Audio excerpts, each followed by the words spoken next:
বিরতির পর স্বাগত। রাজ্যের আরো একটি স্বনামধন্য বিশ্ববিদ্যালয় হচ্ছে ইকফাই। আর এই ইকফাই ইউনিভার্সিটি কিন্তু এবার বেশ কিছু বিষয় নিয়ে হাজির হয়েছে। জানা গেছে যে ত্রিপুরা ইকফাই বিশ্ববিদ্যালয় 7টি নতুন কর্মসূচি নিয়েছে।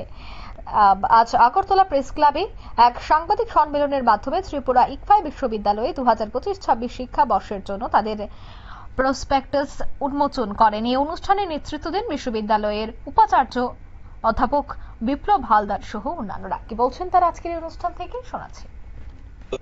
তার মধ্যে একটা প্রবলেম সলভিং যে কথাটা বলে আছে, প্রবলেম সলভিং প্রজেক্ট ওরিয়েন্টেড, সেইভাবে আমরা রেগুলার বেসিসে ট্রেনিং করাই। ইউনিভার্সিটির সব কোর্সের সাথে কম্পিউটার কোর্স কম্পালসারি থাকে, soft skill English speaking compulsory থাকে, এছাড়া ফরেন ল্যাঙ্গুয়েজও আমাদের ইউনিভার্সিটিতে আছে।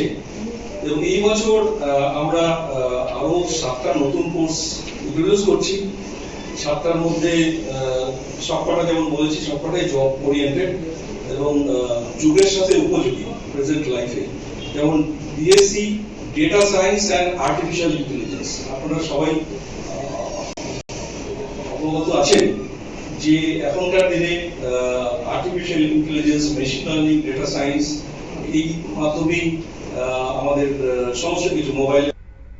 আপনারা শুনলে তাদের বক্তব্য। ইকফাই বিশ্ববিদ্যালয়ের পক্ষ থেকে এই সাংবাদিক সম্মেলনের আয়োজন করা হয়, যেখানে শিক্ষার নতুন দিগন্ত স্থাপন হবে বলেই কিন্তু তারা জানাচ্ছেন। এই মুহূর্তের সংবাদ এই পর্যন্ত। আমাদের পরবর্তী নিউজ এবং আপডেট দেখার জন্য অবশ্যই চোখ রাখবেন শুধুমাত্র নিউজ ভ্যানগার্ডের পর্দায়। খবরের ভাষায় মানুষের প্রতিবাদ, মানুষের ভাষায় নিউজ ভ্যানগার্ড। ধন্যবাদ।